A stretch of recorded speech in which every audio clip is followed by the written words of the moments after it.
The time it is precisely 11:40 when the rowboat with Patrick Redfern at the oars and Emily Brewster in the bow rounds the headland into Cutter's Cove.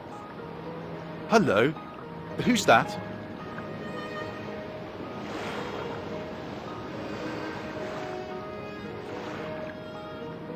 It looks like Mrs. Marshall. So it does. We don't want to land here, do we? Oh, plenty of time. That's odd. Why is Mrs. Marshall lying in the shade?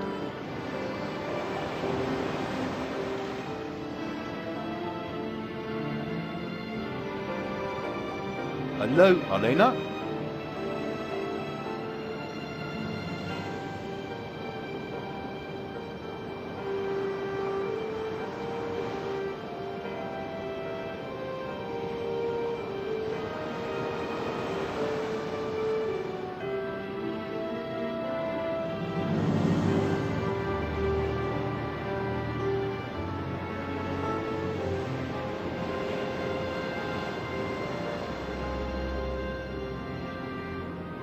Mademoiselle Brewster senses something. The body, the way it lies. There is something unnatural in the angle of the outspread arms. Elena? Monsieur Redfern too, he hesitates, and then...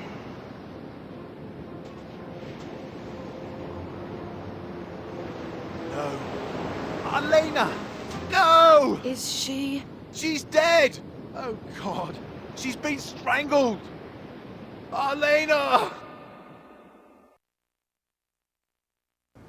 I was in my room, as yet unaware of the tragedy.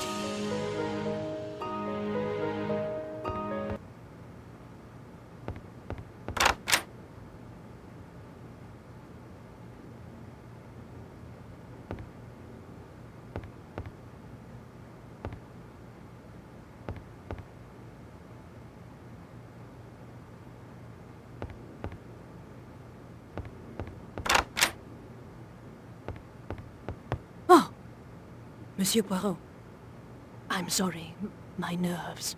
Madame, has something happened? Don't you know? The police have been here for an hour at least. The police? In Cutter's Cove. It's Mrs. Marshall. She's been murdered. Please, please excuse me.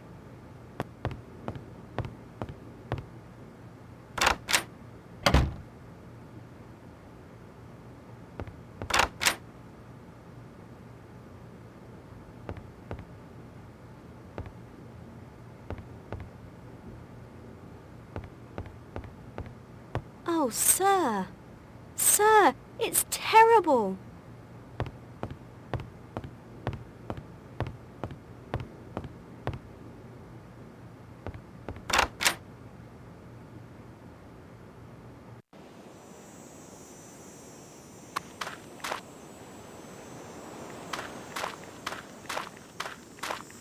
Please, not now, Monsieur Poirot. My wife is too distraught to speak.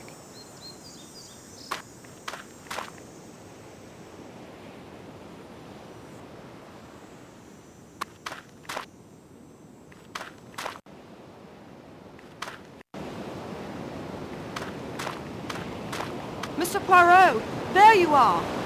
Mademoiselle, what has occurred? It's Mrs. Marshall. Mr. Redfern and I found her in Cutter's Cove. She's been strangled.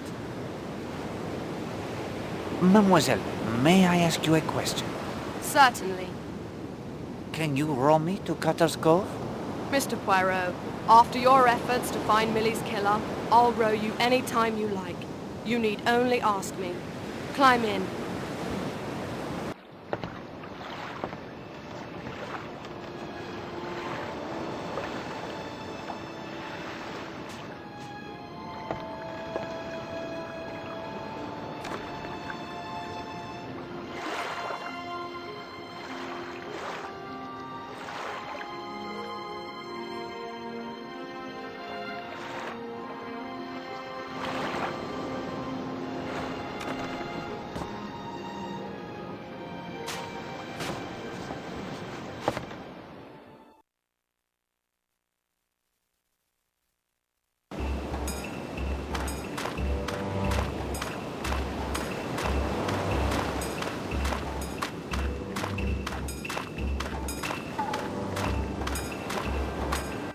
Poirot! At last! Listen, you know how strapped I am right now with the evacuation, the Home Guard, and now 5th columnists? If you could lead the investigation, I would be in your debt. I will help in any way I can, my friend. Thank you. You just missed Dr. Neaston, the coroner. My men have done a cursory search of the cove. We'll be back shortly to collect the remains and with equipment to do a better job. Who called you? George Strum, bathing beach attendant, showed up on my doorstep. Miss Brewster sent him. As luck would have it, Neaston was with me, so we came right over. What could Dr. Neaston tell you about the time of death? He put the time of the murder somewhere between 11:15 and 12:20, just before Redfern and Miss Brewster showed up. The cause of death was strangulation? Oh yes, no doubt about that. The handprints are very clear on the neck. Neaston may be able to tell us more after the autopsy, but it's pretty clear a very strong pair of hands did that to her. That's all I have for now. Poirot, I hate to drop this thing in your lap like this. Do not concern yourself, my friend. Look around all you like. Make sure everyone knows you speak with my authority. Do a background check on everyone on the island. I should have a report for you at the police station later this afternoon. Thank you, Colonel.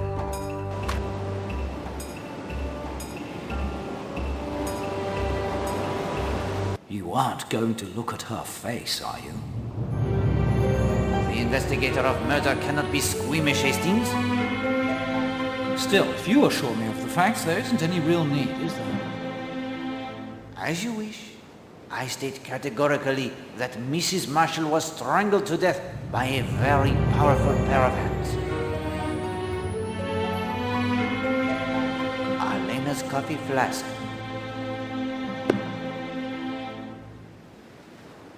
This is certainly significant.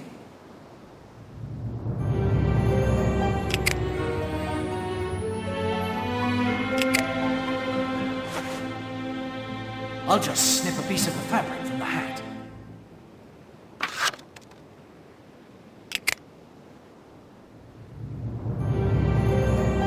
Hello, something was dumped here. What does it smell like, Poirot? Coffee. Mrs. Marshall was strangled to death by a very powerful pair of hands.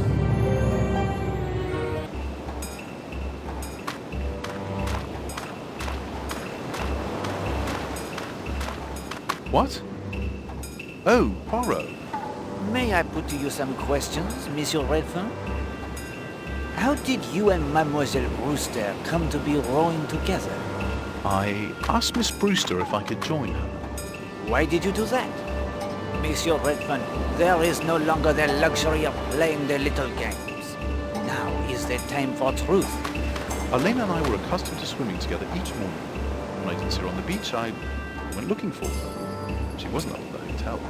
I saw Miss Brewster getting the rowboat ready. That's when I got the idea that if we rowed around the island, I might find her. Elena. I offered to row first. We set off. What time did you arrive here? Sometime before 12. I don't know exactly. Tell me what you thought when you saw Mrs. Marshall. Well, I was put out of the mustard. I couldn't understand why. I couldn't understand it at all. I rowed to the beach. I wanted to find out what she was doing. What happened after the boat beached? I called out to her, but she didn't answer. She just lay there. I went over to her. There was something strange. She was so still. I knelt beside her, touched her hand, then her arm. She didn't react at all. Then I lifted her hand. My God, her face, Poirot. It was dark, mottled. There was marks, handprints on her neck. Steady. I'm sorry. She was so beautiful. How could anyone spoil that? Who went for help? Miss Brewster. I had this idea. I wanted to protect Elena. It's stupid, I know. She was beyond anyone's protection. I sat near her, then couldn't take that anymore. I came over here and waited until the police came. Is there anything you saw? or thought that might help us? I'm sorry. Let me think. Take your time. There was one thing. I heard a noise while I was still over near Alena. What was it? A clatter on the rocks near the ladder. Something falling. Not a rock, though. Something light. I may have more questions for you later.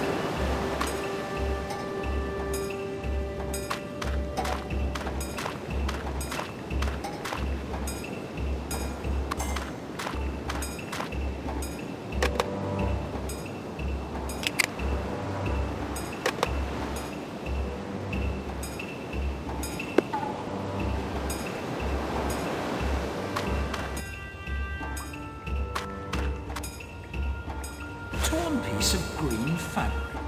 The same colour as Arlena Marshall's hat.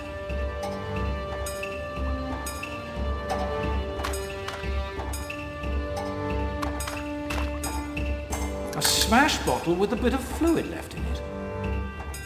And the fluid has the distinctive odor of an expensive perfume?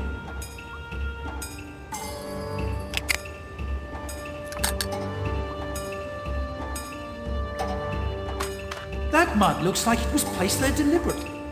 And there's something shiny underneath.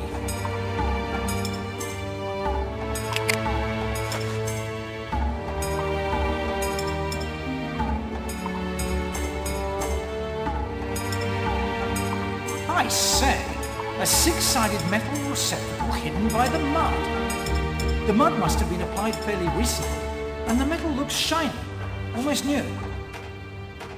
And that shape, it reminds me of something. It's like the receptacle for a winch handle you find on the mast of some sailboats to winch the sail up and down.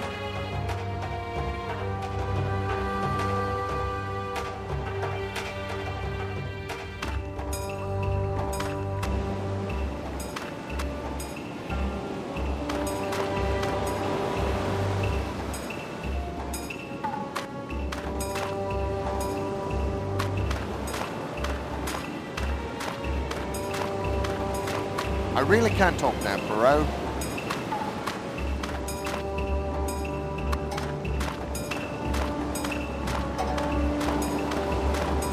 I would like to put to you the questions, if I may. Of course.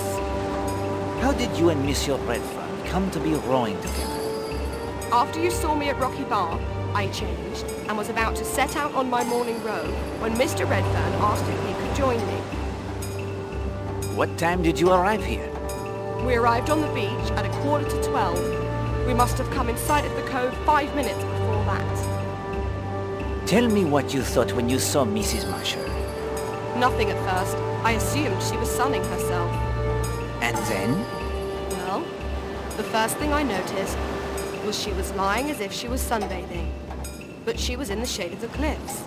Then, when Mr. Redfern called out and she didn't answer, that felt odd too. Once we were out of the boat, I could tell there was something unnatural in the way she was lying. Her arms. What time was this?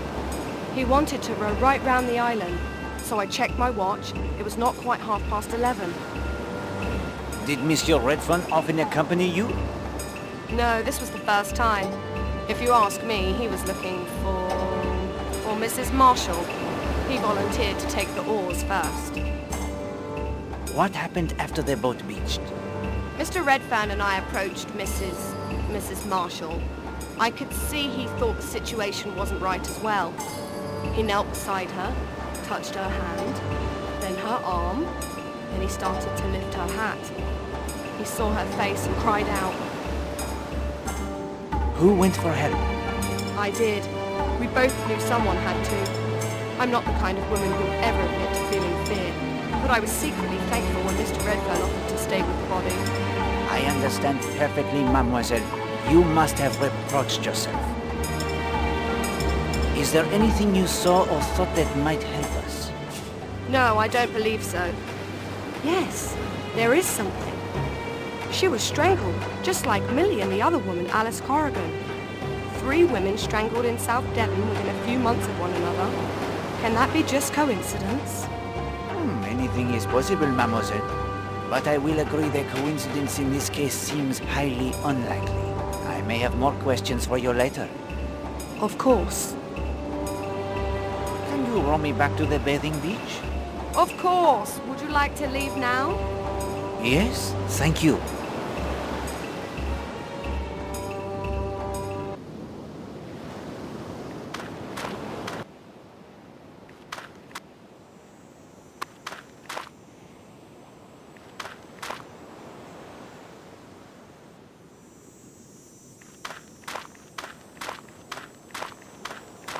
May I have a word with you?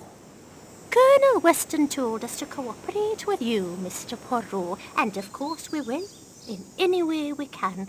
But this has been a very bad shock to me, and Mr. Gardner is always very, very careful of my health. Isn't that so, Oakley? Yes, darling. Mrs. Gardner is very sensitive. I appreciate you speaking with me. You spent the morning here, overlooking the beach? Yes, we did. And not the slightest idea in our minds of what was happening just around the corner in that little cove. And you were here the entire time? Yes, both of us. From nearly 10:30, 10:25, until Oakley went to play tennis at 12. Isn't that right, Oakley? Well, not exactly. I did run off to fetch your purple wool, if you'll remember. That was around 11 by the hotel clock. It took quite a few minutes to find it, I'm afraid. 15 minutes, possibly 20. No more than 10 minutes, surely. I barely missed you. Methinks she protests too much, Poirot. What is she frightened of? It is a question we must learn the answer to, my friend. Did you see Madame Marshall at all today? We? But that is to say, no. I said to Oakley, why, wherever can she have got to this morning? First her husband comes looking for her, and then that good-looking young man, Mr. Redfern. I always wondered, why must he go running after that woman when he has that nice, pretty wife, all of his own, didn't I, Oakley? Yes, darling. She can babble all she likes, but I heard that hesitation, Poirot. Did you notice anything that might have a bearing upon the case? Why, no, I don't think so. Just that she was always around with young Redfern. Anyone can tell you that. Did her husband mind, do you think? Captain Marshall is a very reserved man. That is all the questions I have for the moment. We're devastated. We know nothing that could help. Aren't we, Oakley? Yes, darling.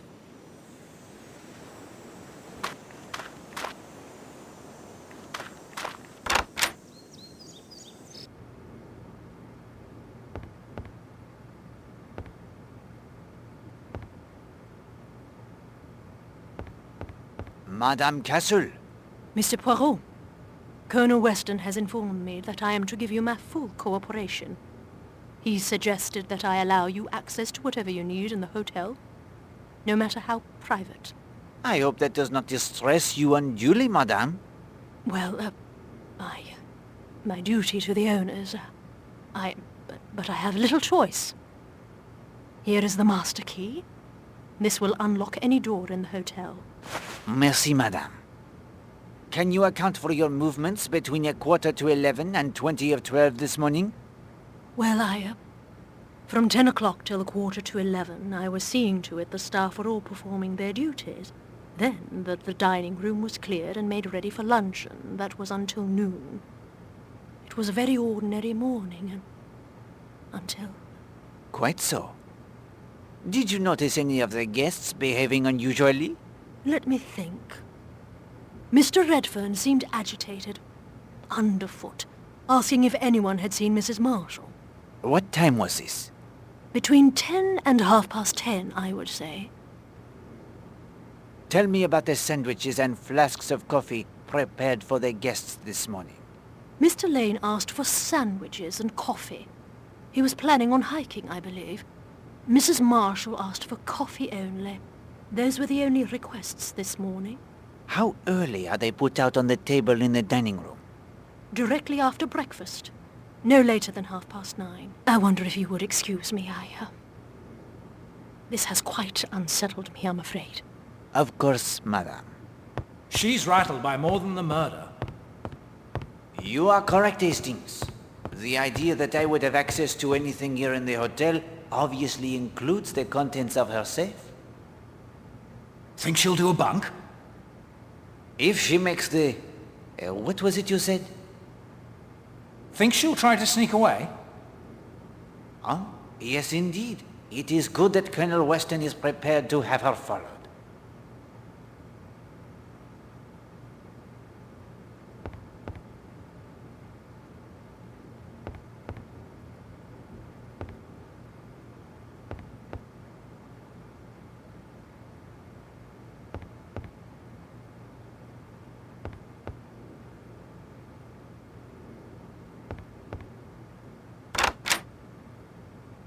This room belongs to the beautiful Arlena Stewart, Marshal.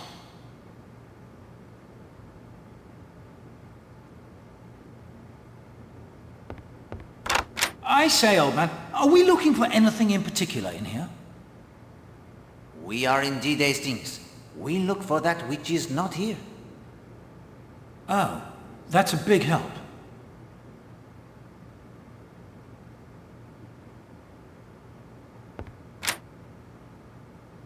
Arlena Marshal's most delightful and expensive perfume. It is the same as that which we found in the cave.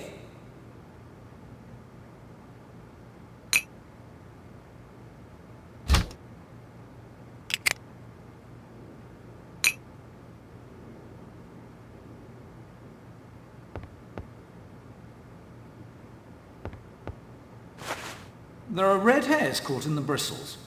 No mistaking that colour.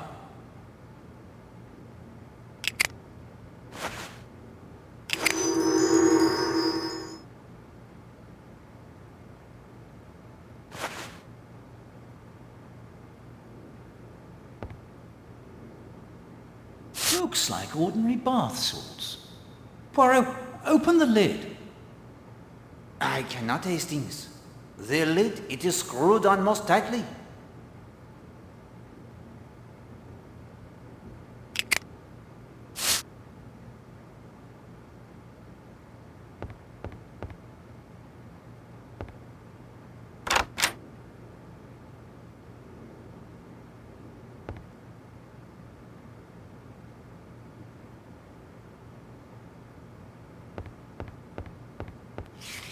I'll just put this in my notebook.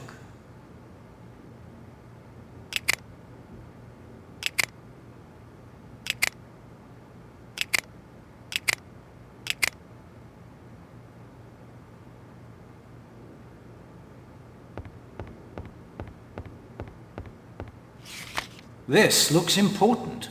I will keep it in my notebook.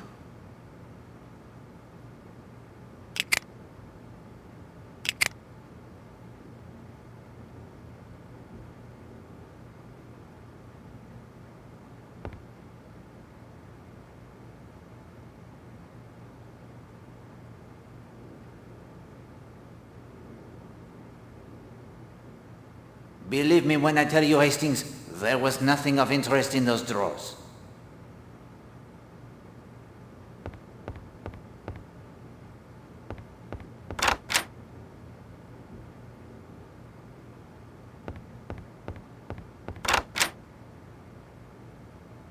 Forgive the intrusion, Captain Marshall. My condolences. Forgive me, but I must impose upon you. Carry on. Poirot, I just saw a shadow by the balcony door. I think someone is out there listening. Ah, well, we will let them listen, I think. Mrs. Marshall was your second wife? Yes, You have been married how long? just over 2 years. The marriage? It was a happy one? Certainly. Have you any idea who might have killed your wife? None whatever. Had she any enemies? Possibly. I say. Oh? Don't misunderstand me. Arlena was an actress. She was also a good-looking woman. She aroused a certain amount of jealousy, envy, hatred, malice. From men as well as women? Mostly women. Was Mrs. Marshall previously acquainted with anyone in this hotel? I believe she had met Mr. Redfern before, at some cocktail party. How did you spend your time this morning? I breakfasted downstairs at 10 minutes after 9 o'clock. After that, I went down to the bathing beach where I saw you. I had a quick bathe. Let me see. At about 20 minutes to 11, I returned here to type some letters. I typed until 10 minutes to 12. I then changed into tennis kit as I had a date to play tennis at 12. Who else played the tennis? Mrs. Redfern, Miss Darnley, and Mr. Gardner. I went down at 12 o'clock. Miss Darnley was there. Mr. Gardner and Mrs. Redfern arrived a few minutes later. We played for about an hour. Just as we came into the hotel afterwards, I got the news. When was the last time you saw your wife? 9 o'clock. She was in her room opening her letters. What was her manner? Unusual at all? No, perfectly normal. Did she mention at all what were the contents of the letters? No. You did not, pardon me, object to your wife's friendship with Monsieur Redfern? I wasn't in the habit of criticizing my wife's conduct. You did not protest or object in any way? Certainly not. Packet of lies. We overheard them arguing. You will not deny then that Monsieur Redfern admired your wife? He probably did. Most men did. She was a very beautiful woman. You were persuaded there was nothing personal in the affair? I never thought about it. Utter rot. Did your wife leave a will? You know, I'm not sure. Her solicitors? Barkett and Applegood, Bedford Square. They handled all of her business affairs. Was she well off? Well, yes, her career was very successful, as I've told you. I would expect she was worth in the neighborhood of £50,000. Then you would call your wife a rich woman? I'll say. I suppose she was, really. See here, Poirot. Aren't you getting a good way from the essentials of this business? What I believe or don't believe is surely not relevant to the plain fact of murder. You do not comprehend, Captain Marshall. There is no such thing as the plain fact of murder. Murder springs 9 times out of 10 out of the character and circumstances of the murdered person. Because the victim was the kind of person he or she was, therefore was he or she murdered. Until we can comprehend fully and completely exactly what kind of person Alena Marshall was, we shall not be able to see clearly exactly the kind of person who murdered her. Was there anything else? Not at present, thank you. Feel free to nose around all you like. I need some air.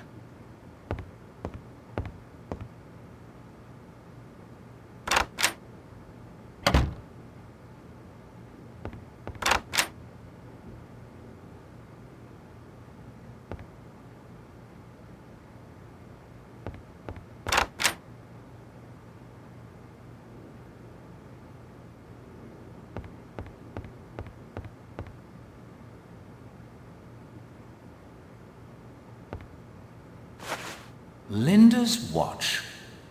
It agrees with yours exactly, Poirot. Therefore the watch, it is correct to the second.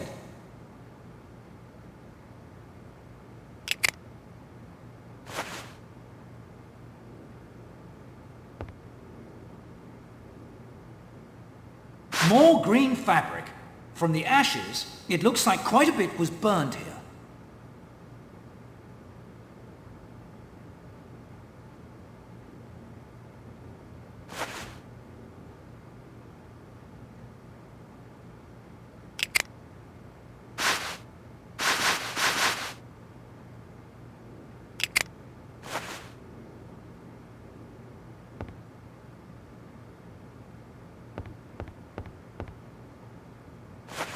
That's a rather nasty-looking stick pin.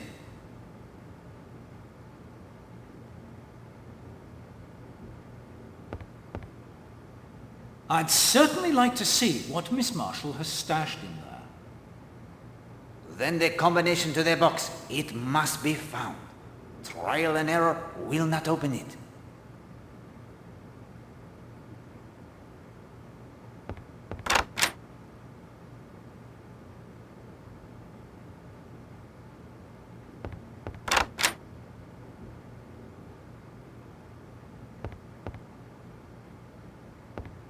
May I put to you some questions, mademoiselle? Of course, I'll do anything I can to help. Could you please tell me of your movements this morning? I had breakfast shortly after 9, say 10 past. Then I collected my book, spoke with you in the lobby briefly, and went to read at the Ledgers. That must have been about 25 past 10. I came back to the hotel about 10 minutes to 12, got my tennis racket and played until about 1. From about 10:30 until 20 minutes of 12, you were at the Ledges and never left there during that time? Not entirely. At about 11, I went back to my room to fetch my sun hat. I saw Kenneth Marshall typing in his room. Indeed? From the hall, perhaps? Or the balcony? The hall. His door was slightly ajar.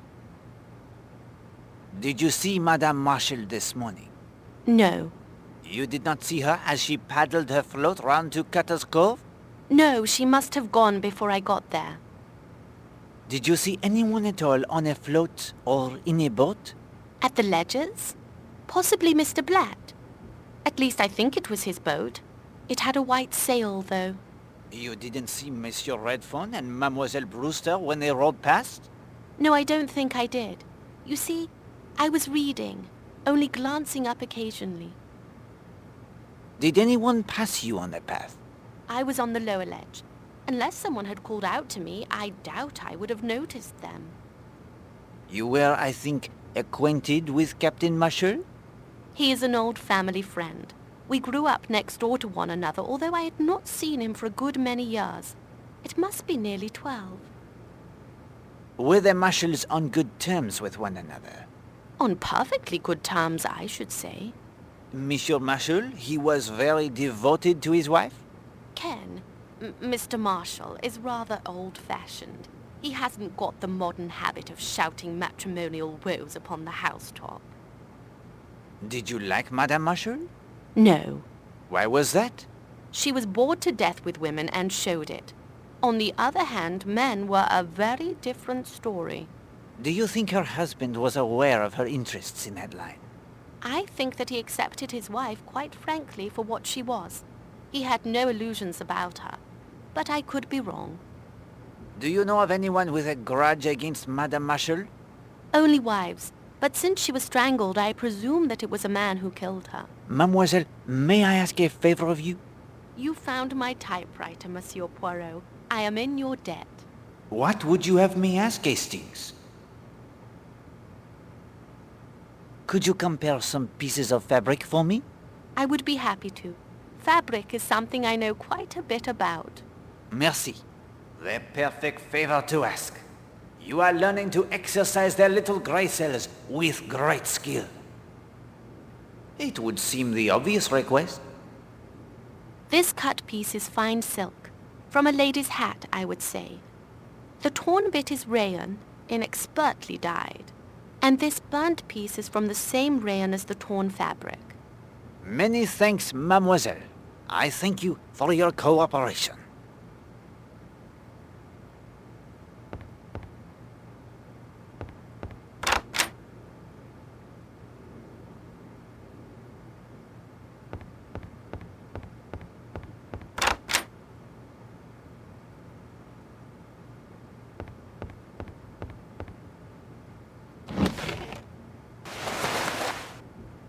A rather touching photograph.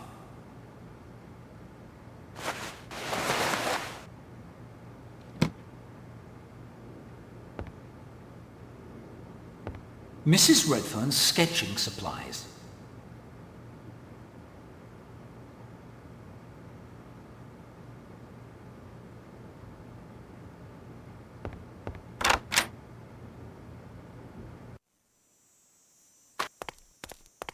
You were right, Monsieur Poirot, weren't you?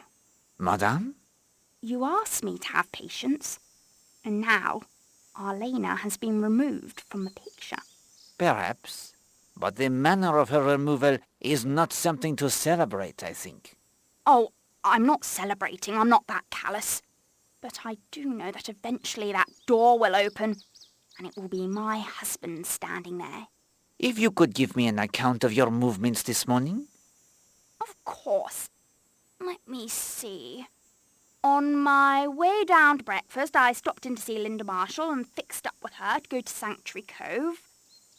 That was about 9:40. After breakfast, I saw you in the lobby. I sketched that man for you at about 10:20. Again? My thanks. Then Linda and I set out for Sanctuary Cove. What time was that? I think it was just on 10:30. What did you do at Sanctuary Cove? I made some sketches of the birds, while Linda swam and sunbathed. Have you seen them walk, Monsieur Poirot? They quite reminded me. Ha! We will not dwell upon the birds, madame, if you don't mind. As you wish. What time did you leave? At 11:45. I was playing tennis at 12 with Miss Darnley, Mr. Marshall and Mr. Gardner. How did you know the time? Linda had a watch. I asked her. I see. And then? I packed up my sketching things and went back to the hotel. What was Mademoiselle Linda doing when you left the beach? Oh, Linda went into the sea again. Did Linda Marshall actually enter the sea before you left the beach? Yes. Oh, yes, she ran down the beach.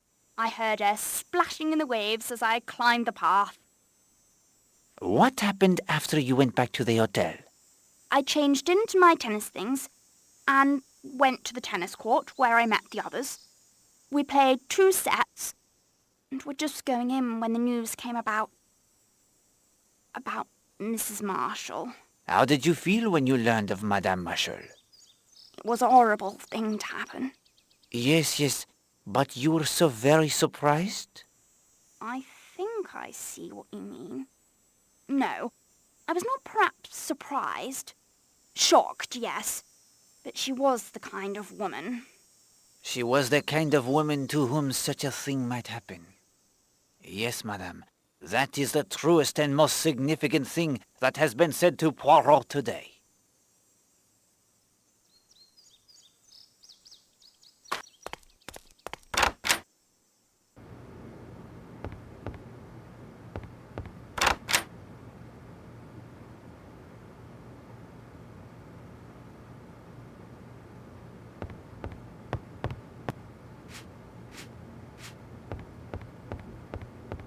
Mademoiselle?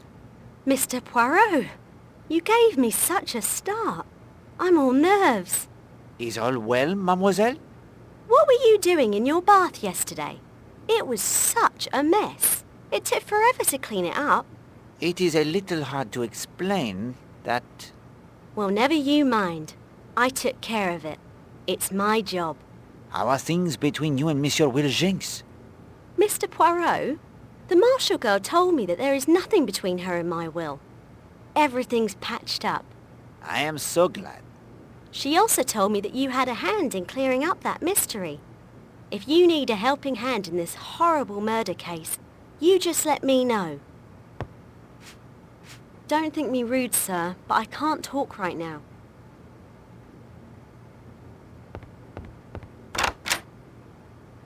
This room belongs to Mr. Blatt.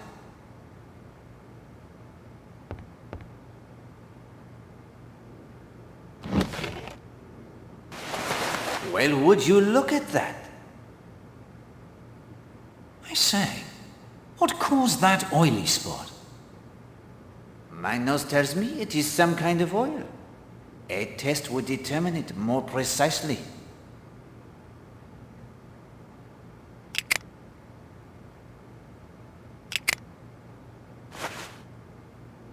That will do quite well.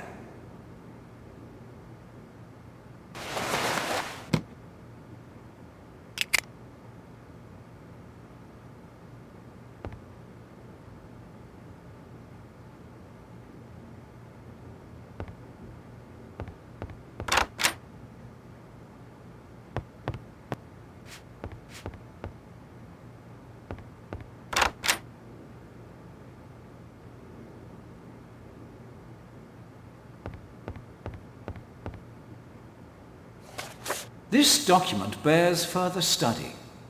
I will keep it in my notebook.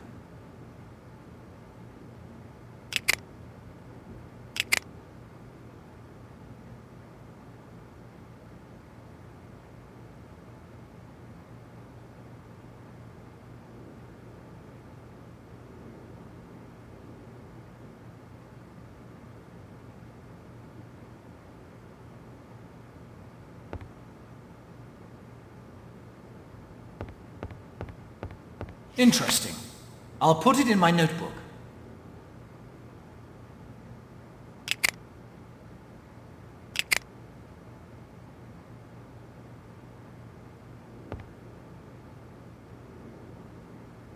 Believe me when I tell you, Hastings, there was nothing of interest in those drawers.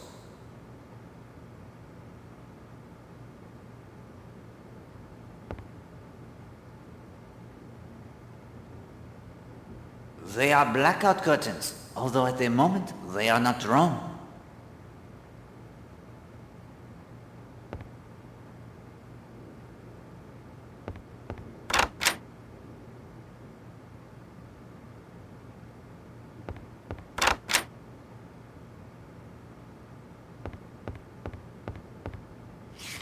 This may be important.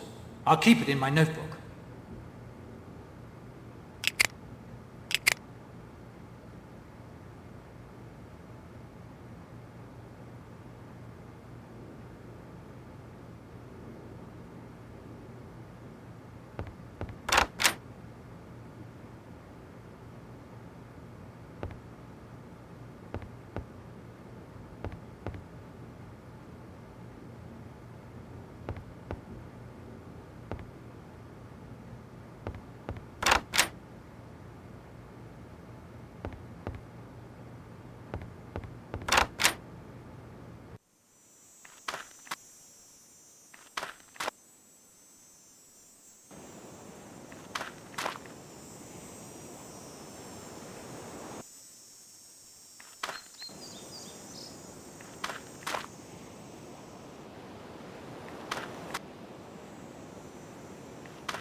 Hello, Monsieur Poirot.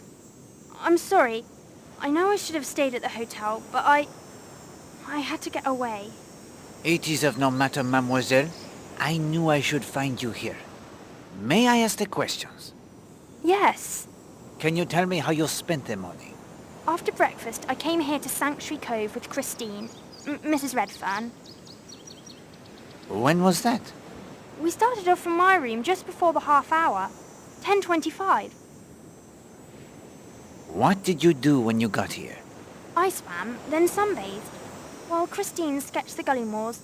Then later I went back in for a bathe, and Christine went back to the hotel to get changed for tennis. Did you like your stepmother, mademoiselle? Oh yes, Arlena was kind to me. Did your father and your stepmother ever quarrel? Oh no, Father doesn't quarrel with people. He's not like that at all. Have you any idea who might have wanted to kill your stepmother? Well, I hate to say it, but Mrs. Redfern might want to. Her husband was in love with Arlena after all. Not that I think she would really want to kill her. I mean, she'd just feel that she wished she was dead. Monsieur Poirot, that isn't the same thing at all, is it? No, it is not at all the same. What time was it that Mrs. Redfern left you? 11:45. Are you sure of that time? Oh yes, she asked me. She didn't want to miss her tennis game. I looked at my watch. It was 11:45. It keeps very good time. I know I can't show you now. I left it in my room when I changed after bathing. When did you return to the hotel? Just about 1 o'clock. And then I heard about Arlena. You filled a prescription for your stepmother today? What? Oh, yes. Yes, I did. Just a while ago. Trinol. And where is the Trinol now? I put it in her room. There are evil people in the world. They need to be punished. But Mrs. Redfern isn't evil. I don't want her to get into trouble. She loves her husband, that's all. Don't you think? I think she loves him very much. Oui, mademoiselle. Look here, Poirot. There are quite a few more things we should be asking her. She clearly wasn't telling the truth about her feelings for Arlena, or about her father and Arlena never fighting. Hastings, that is a very troubled child. I think it would be very unwise to press her. Besides, there is still more we need to discover about the events at Miss Potter's school for the young ladies.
Do not disturb him, Hastings. We may be able to take advantage of his absence from the beach.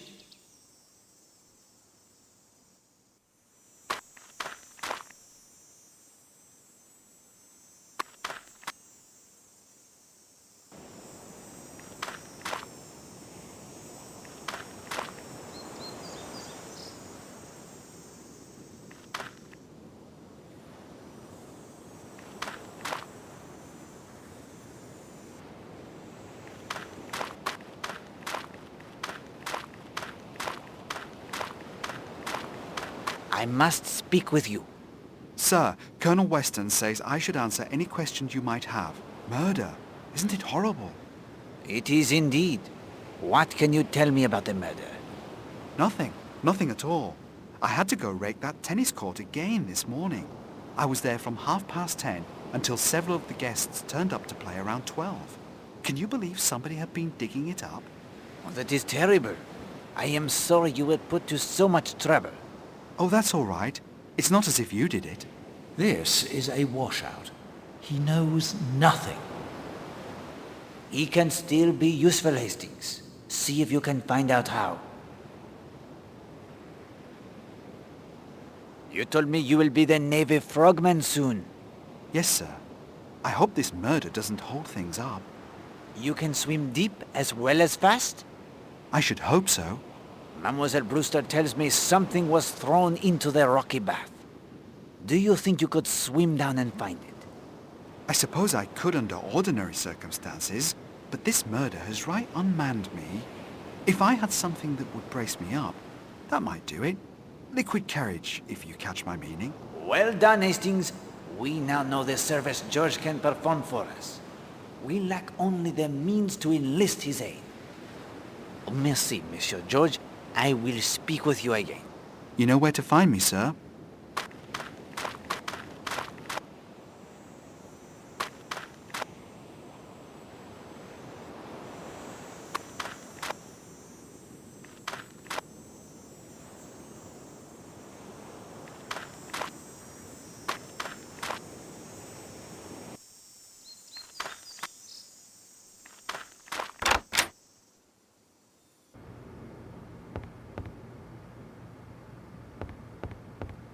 Afternoon, Mr. Poirot. Terrible thing, this murder. I hope you get to the bottom of it. Need a little stimulation to help you think? Choose from the menu if you like. I say, some tasty concoctions here, Poirot.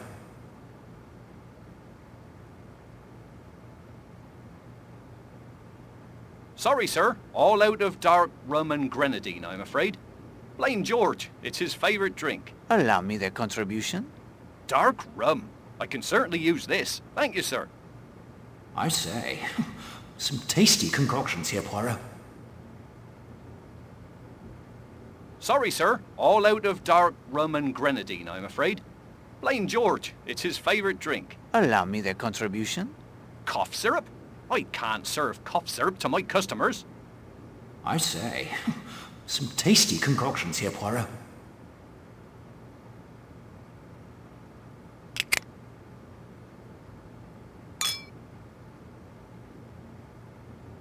Sorry, sir. All out of dark rum and grenadine, I'm afraid.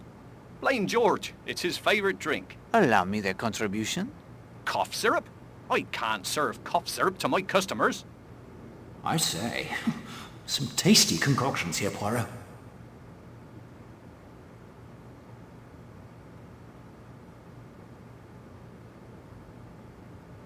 Sorry, sir. All out of... Allow me the... Cough syrup? I say...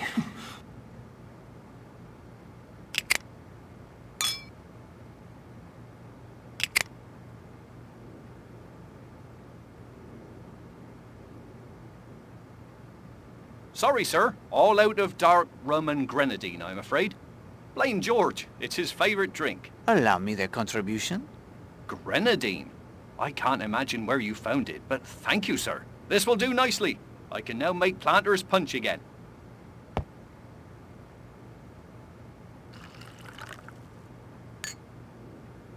There you go. Merci.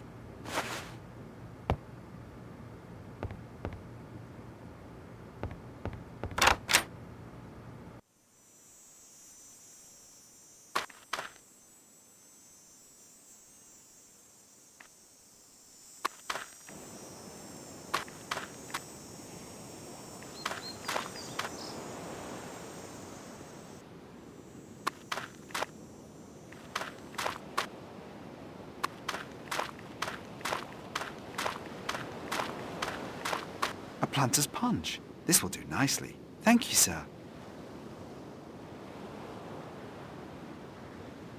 That certainly restored my nerves wonderfully. Now then, you had a bit of diving you wanted me to do.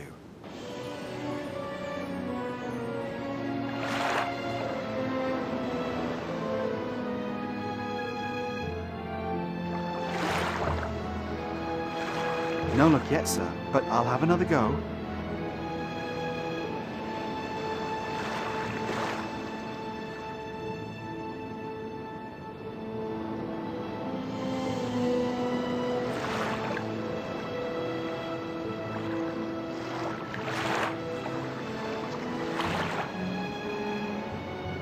This it, sir. Just a small glass bottle.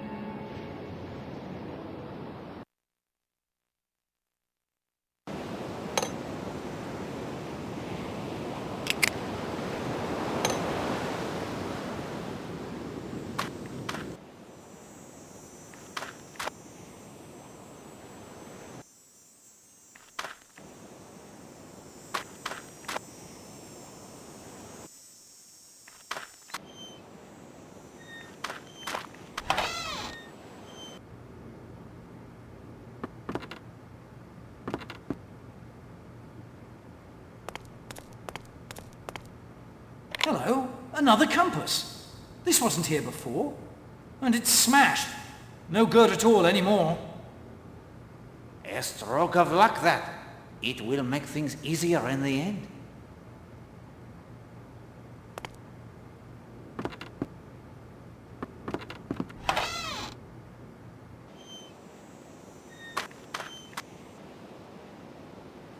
Poirot will not be wading in this story. That must be clear.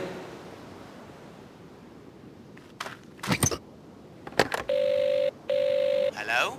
Need the sea tractor, do you? Yes, please. On me way.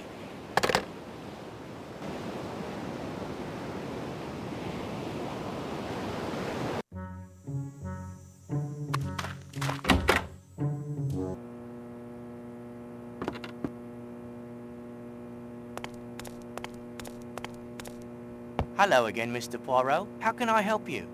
I have a few matters to discuss only.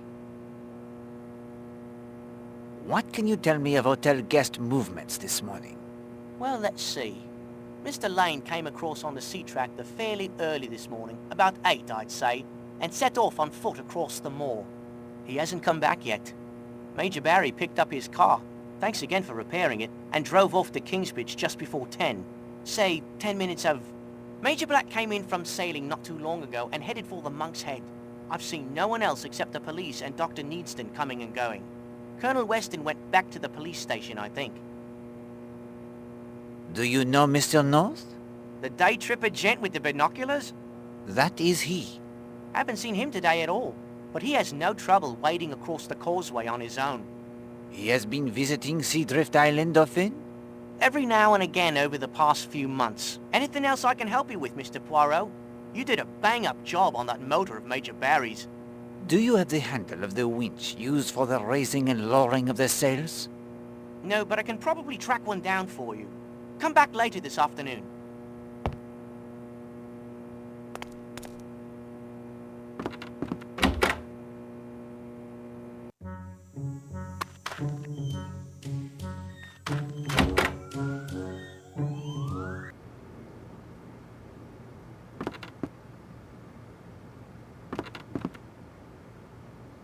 What can I do for you, Mr. Poirot? You have heard of the terrible tragedy? The murder of that wonderful actress, Mrs. Marshall? Oh, yes. I have been asked to investigate. Well, I'm sure you'll clear it up as fast as you found my missing post. Merci, madame. Did you see any of the hotel guests this morning? Yes. Major Barry came in around 9:30. He wanted to use the phone. Then he declared it wasn't private enough for his needs and said he'd drive into Kingsbridge instead. What do you suppose was so private he couldn't call from here? It's not as if I'm one to gossip. Of course not. Did you see anyone else? Yes. That young stepdaughter of Mrs. Marshall's came in to refill a prescription for her. What was the prescription? A sedative. Trianol. When was Mademoiselle Marshall here? Why, it was only a little while ago. Right before I heard the news of the murder. Hold on. Arlena was well dead by that time. Indeed, she had no more need of the sedatives. Thank you, Madame Hughes. That is all my questions.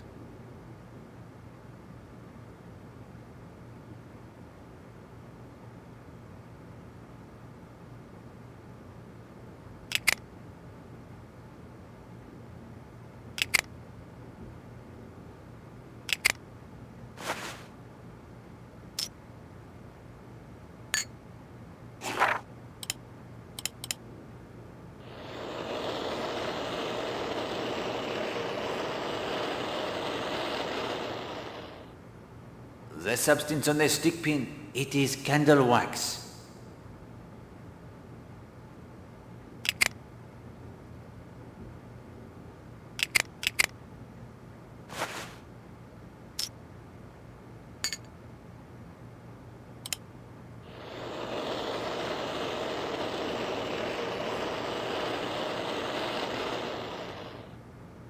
The blood found at the monastery ruins, it is from the chicken.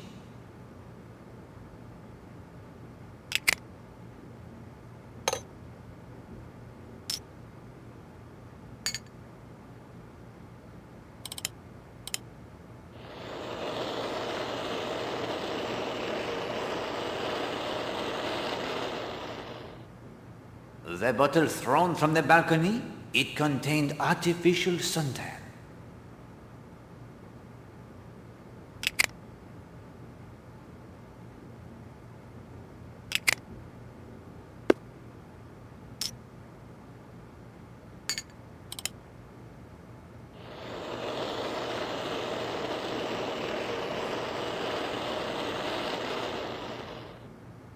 The substance in Alena's coffee?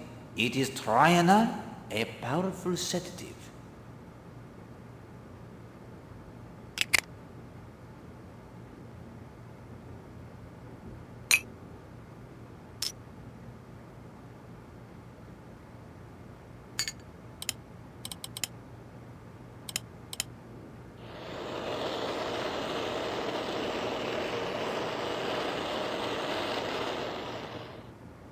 The liquid in the unmarked bottle from Madame Marshall's bath is the color that made her hair such a striking shade.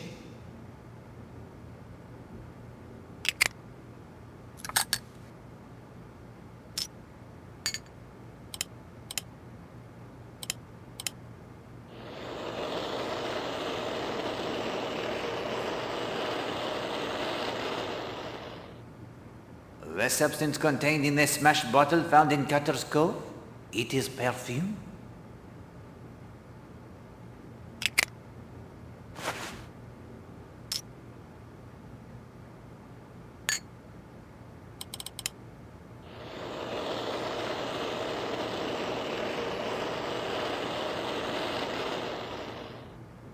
The substance in Monsieur Blatt's suitcase is the oil for the protecting of a gun from rust, Hastings.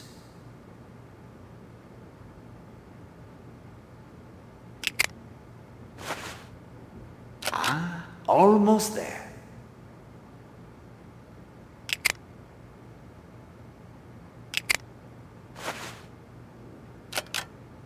Hastings, this is important. Would you not agree?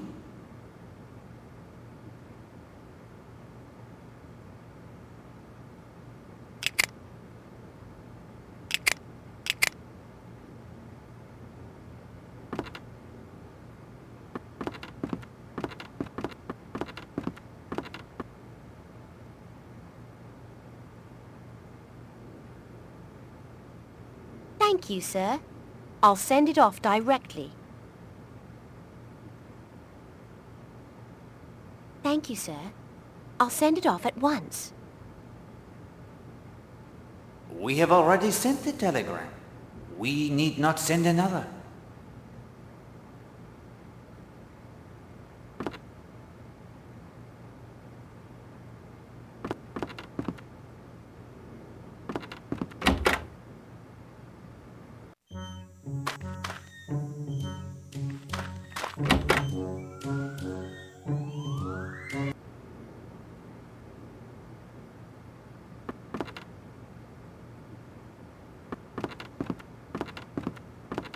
Hello, Poirot.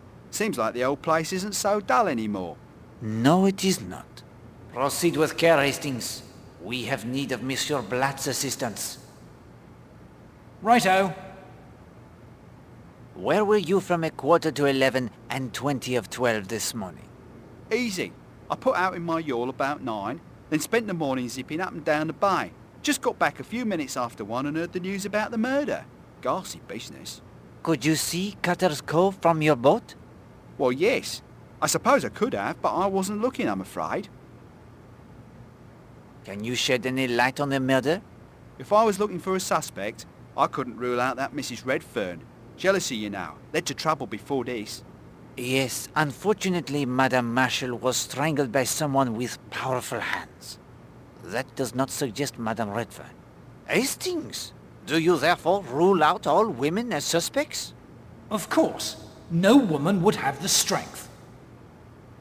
We will speak more of this in a moment.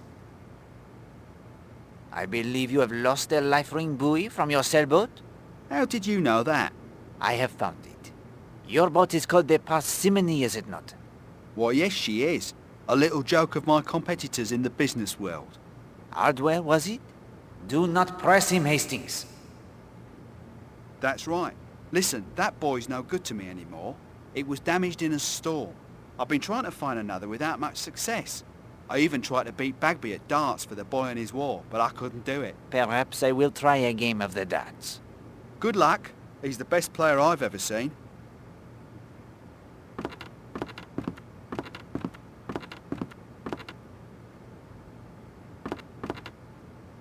Have you any dark rum? Nary a drop, I'm afraid.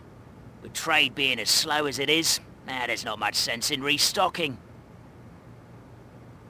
I'm not in the mood to talk at the moment.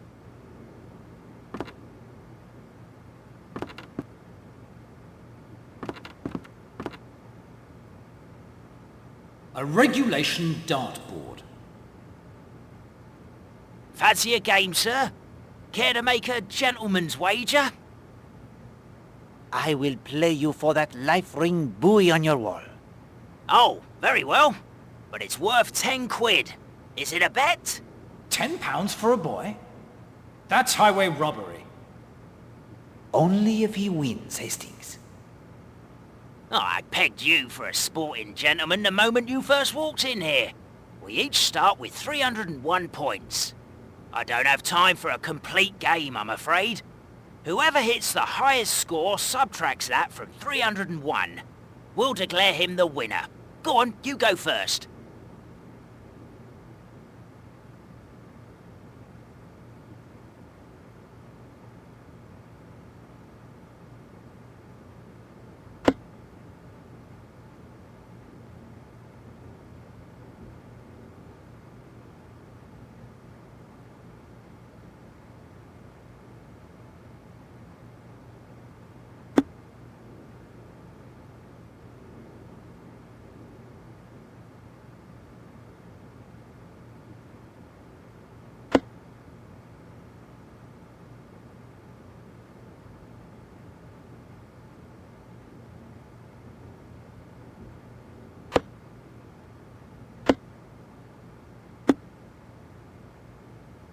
Splendid throw.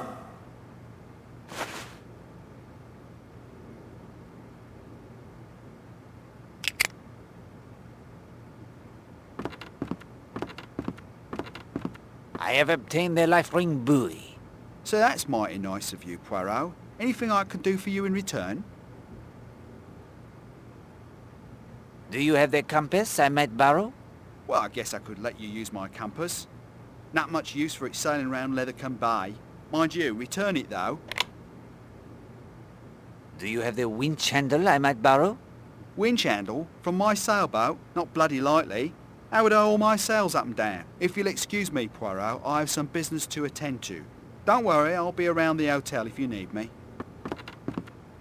Poirot, do you think a woman could have strangled Elena? In 1926 was the first woman to swim the English Channel. I believe she could strangle you with ease, especially if you asked such a nonsensical question.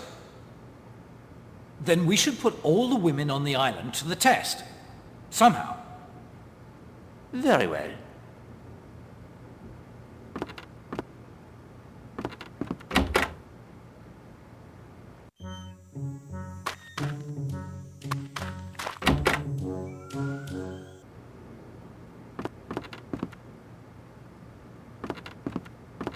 Poirot, any indications yet in Arlene Marshall's murder?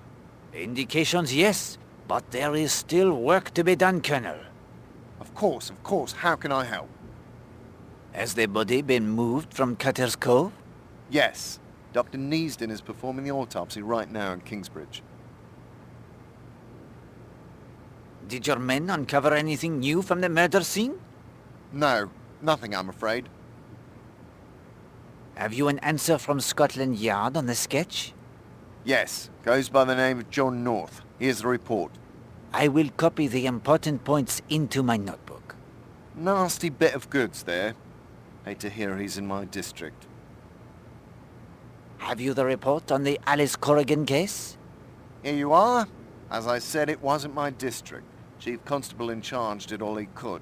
Eventually turned it over to Scotland Yard. They have a couple of men on it, I believe. Merci beaucoup. I will make the notes of my own.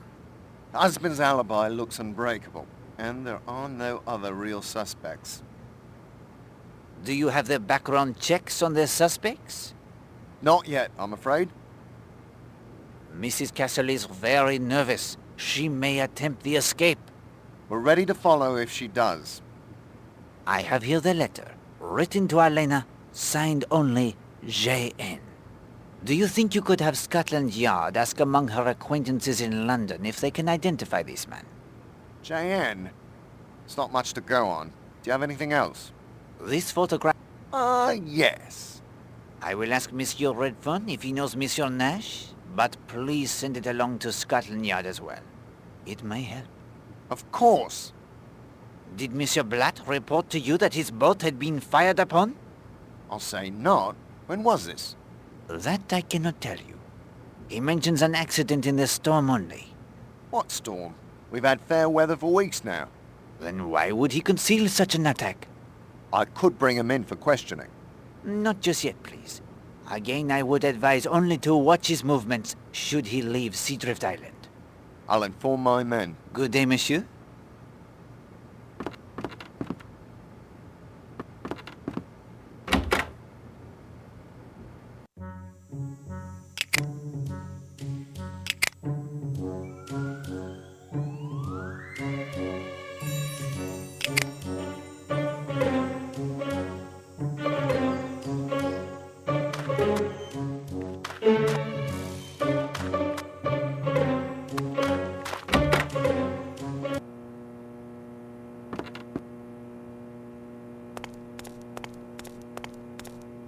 Like a ride to the island? Yes, please. Let's be off then. What a lot of police going back and forth. I guess it's true then. The murder's been done. I heard it was that actress lady, Arlena Stewart, who died. Good to have that Colonel Weston in charge. He'll soon get to the bottom of things. And I brought over Dr. Neasden as well. He does the autopsies at the hospital in Kingsbridge. Hard to believe that such a thing could happen here. I don't think there's been a death on the island since Tom Cutter was hung 3 centuries ago.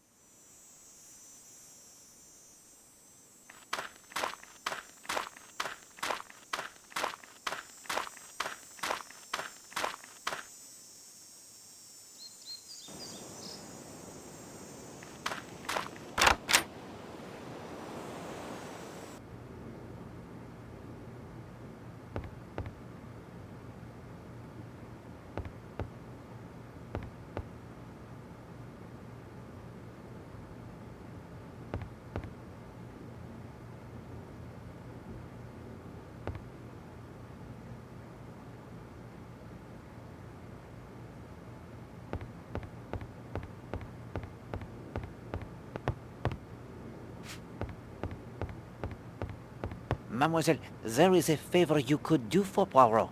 Would you be willing to help with an experiment? What kind of experiment? Or would you be so kind as to open the jar for me, please?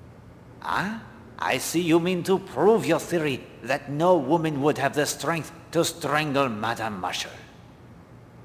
Can't do it, sir. It's on there ever so tight. Would you mind asking one of the ladies at the hotel to open it? Why a lady? Surely any of the sturdier gents could do it. Well, Hastings, this is your plan. What do you say to that? Tell her you have a phobia about other men opening jars for you. What? Oh, that is absurd. She will think Poirot is a lunatic. If you won't do it, I win my point. No woman could have throttled Arlena Marshall. Mademoiselle Gladys, that is to say, I have the tiniest of phobias about other men opening jars for me. As unbelievable as that sounds. Oh, no, sir. I believe it. Coming from you, I'll give it a go. Who shall I have try it?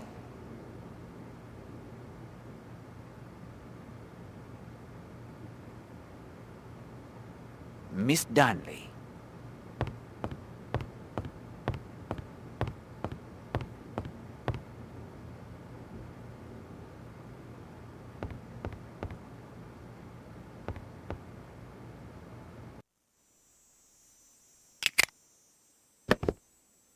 These are the binoculars most...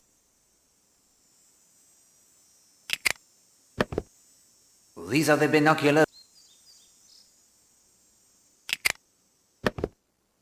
These are the binoculars...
No more can be learned by disturbing him any further at the moment.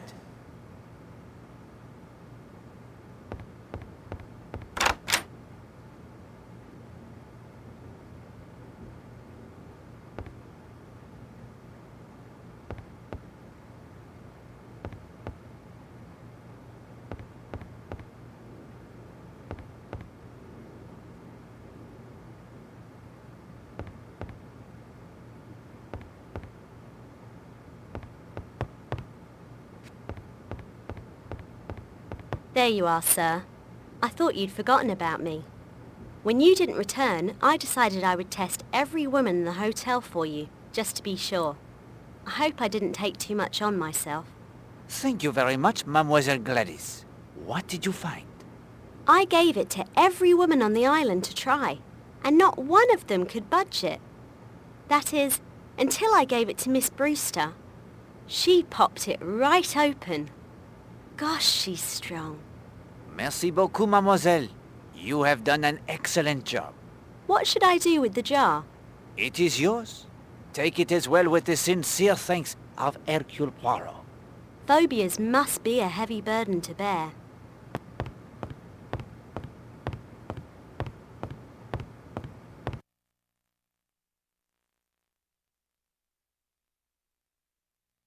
Eh bien, Hastings, we progress most satisfactorily.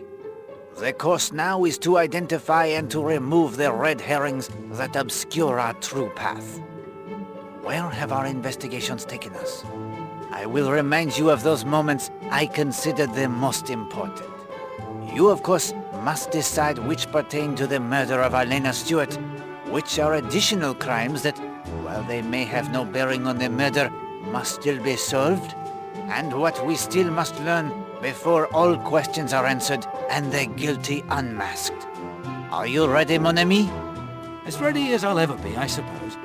But could I have my sixth clue to the secret of the finger of suspicion first? But of course, the sixth clue is telephone. Telephone. Let's see what we have so far then. Power, lamp, desk, drawer, magnet, and now telephone. Thank you, Poirot.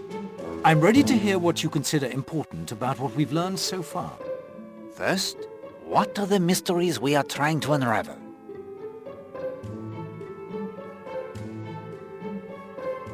The murder of Arlena Marshall. Of primary importance. We will explore the possible suspects presently, but let us take a moment for motive. What are your thoughts on the reason Arlena Marshall was murdered? Jealousy. More than one person would have reason to object to her attentions to Monsieur Redfern.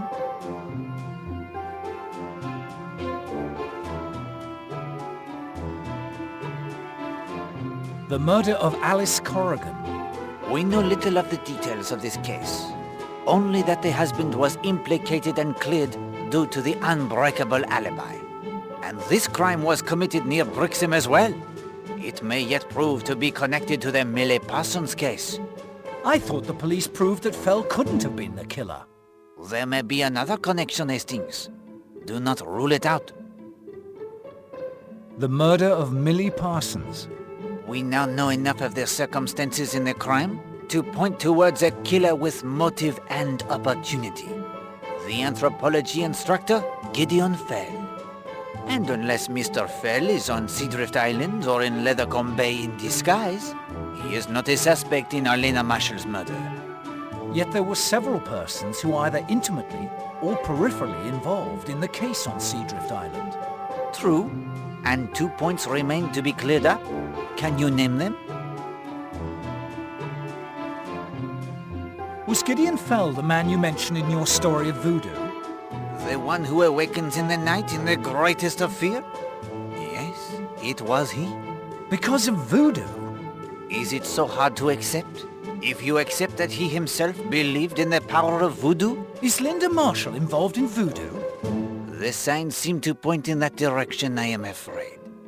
Once we hear from Miss Porter and learn what Mademoiselle Marshall hides in her puzzle box, we will have our final answers, I think. The activities of fifth columnists. Yes, it seems clear that Mrs. Castle watches, but not in the name of England. Voodoo on Seadrift Island. Yes, and we have the indications it is being practiced here and by young Mrs. Marshall. The ghost of Tom Cutter. Yes, the ghost who is not the ghost. Do you have any theories as to who the ghost might be? Mr. North. He would certainly seem to be the most likely candidate. The birdwatcher, Mr. North. Yes, the report from Scotland Yard, which I hope you have read. It tells us he is the smuggler. But of what? Is he allied with the Fifth Communists? Or someone else? Bullets and Mr. Blatt. Yes, Monsieur Blatt is shot at, but fails to mention the fact. Shot at by whom? A German U-boat? Possibly. If it were the authorities, I am sure Colonel Weston would have been informed. Yet he did not find the incident of sufficient interest to tell anyone. He even makes up the transparent lie of storm damage. Why? Yes, all of these mysteries still bedevil us to greater or lesser degree. Now I will list the characters in our little drama. Do you believe that we can eliminate anyone from any of the mysteries we pursue?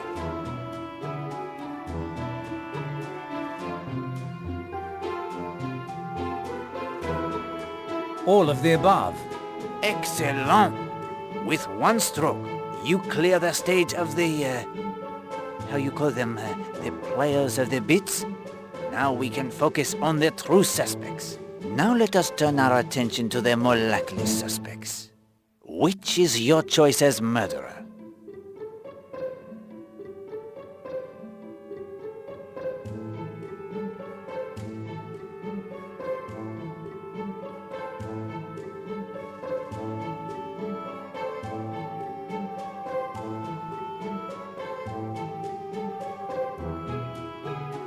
Linda Marshall. Again, empathy? To protect him from the woman who makes him the cuckold in the eyes of all the world? Already she is attracted by the unhealthy interests. Already she knows the violence that can strike without warning. Yet she would seem to have the unimpeachable alibi thanks to Madame Redfern.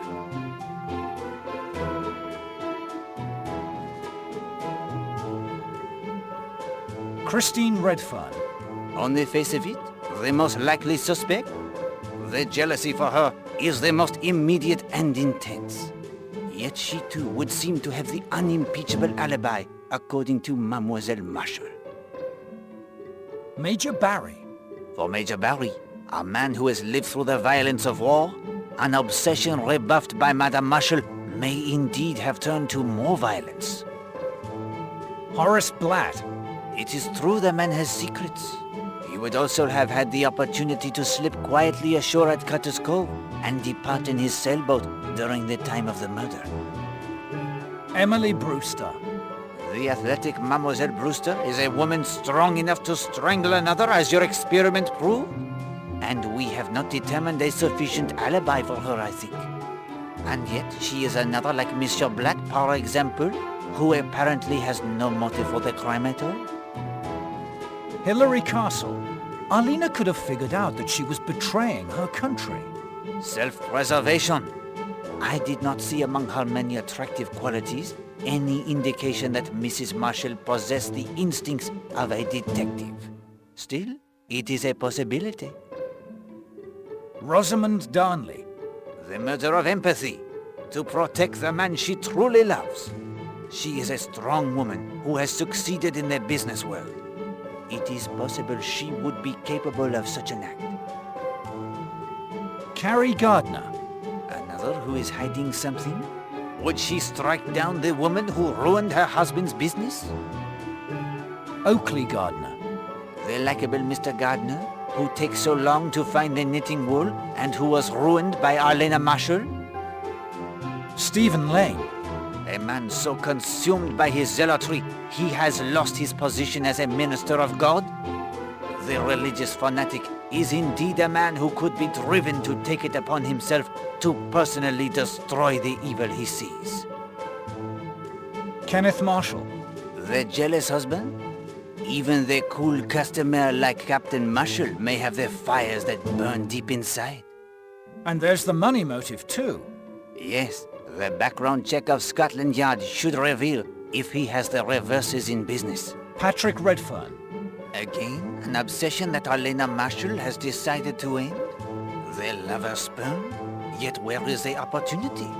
His movements are witnessed by many, including myself, until he set off in the rowboat with Mademoiselle Brewster. Voila! There we have it then. Barring new evidence against any of those we have eliminated, there are 12 suspects. Some would seem to have no motive, others no opportunity. But at this stage, we must keep our minds open to all possibilities. You agree? Absolutely. Then when you are ready, we will return to Seadrift Island. It is late in the afternoon. In only hours, the truth will reveal itself and a killer will face the ultimate court.